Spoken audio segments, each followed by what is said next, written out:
Hello everyone and welcome to my YouTube channel. Today we are going to discuss how to fix or verify payment information. There was error, please try later.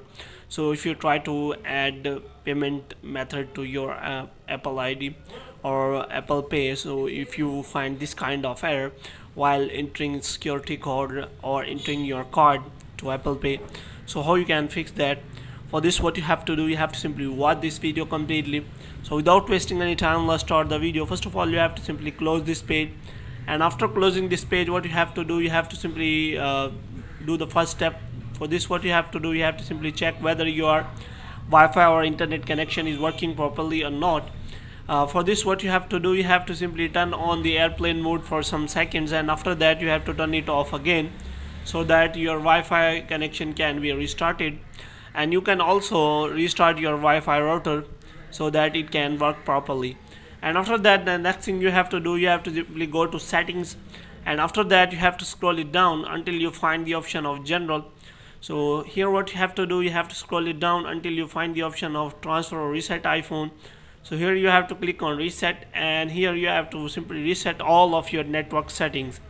And after resetting all of your network settings, you have to simply go back, and here what you have to do, you have to simply change your payment method. So this kind of error usually occurs when your payment method is incorrect or you have not provided the correct payment detail. So the first thing you have to do is you have to simply change your payment method or update your payment method.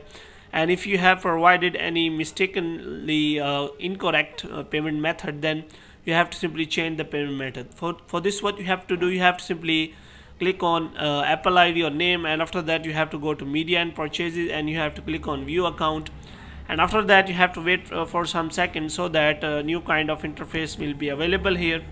So here what you have to do, you have to simply click on manage payments, and after that you have to simply change the payment methods or update your payment method, and you have to check you do not have provided incorrect payment method. And after that your problem will be solved. If the problem is still there, then you can simply go for the Apple discussion and ask for the solution to many Apple user or Apple support. So you will get the solution for that. So hope you have liked this video. If you get more videos like these, you can subscribe our channel.